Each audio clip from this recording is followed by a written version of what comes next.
True Hostel Stories. Exclusive Dependance, Palermo. On this episode of True Hostel Stories, I'll be discussing my experience staying at Exclusive Dependence in Palermo, Sicily, from May 9th to May 16th. The names of the individuals, if mentioned, have been changed to respect privacy. However, all the events described did occur in real life and nothing was added or taken away. These stories are real. Shortly after I arrived in Exclusive Dependence, several other people started checking in as well. A group of friends checked in, two girls from France and two guys from Germany. It seemed that they all knew each other before and decided to stay together in this hostel. The two guys traveled independently while the two girls traveled together. I kept to myself, laying in the bed researching what to do while in Palermo with my curtains closed to keep my privacy. The two French girls were giggling about whether or not they should shower since they had a long train ride, and one of them complained that the other smelt like cheese.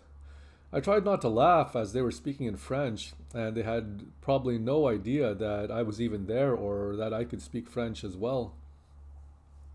The two guys, on the other hand, didn't waste any time and went to the bathroom. Together. They were there for quite some time, and the two French girls were laughing about how the two German guys were ex-boyfriends who had not seen each other in a long time.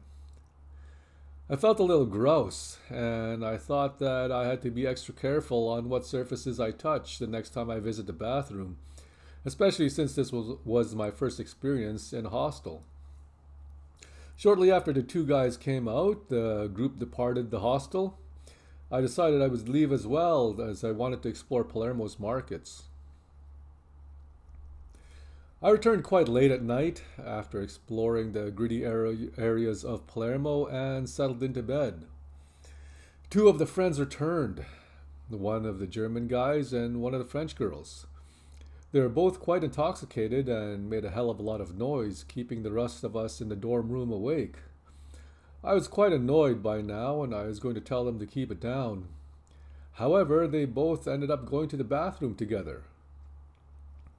When they returned, the German guy thanked the French girl for servicing him in the bathroom. I thought to myself, I thought this guy was into other guys, but it seems like he swings both ways. Nevertheless, I thought I had to give him credit as he scored twice in one day. But that did not take away the fact that I was still very annoyed by the both of them making so much noise and being disrespectful to the rest of the guests. I set my alarm, as I normally do, at 5:30. I decided that I would return the favor of pissing this group of friends off by making plenty of noise early in the morning. And that's what I did, exactly just a few mere hours later. Thankfully, the four friends checked out the next day, but I was still staying in this rundown hostel, wondering what to do next in Palermo. Then another guy checked in, a solo traveler from India. I'll call him Armpreet. Armpreet seemed to be an alright guy to talk to. He and I had similar interests and were planning to visit the same areas, although different dates. However, one thing I could not get over was how bad he smelt. His bed was the upper bunk across the room, and my bed was the lower bed by the window. But the entire room stunk of Armpreet's body. It was so gross I left the window open throughout the entire day just to clear the air.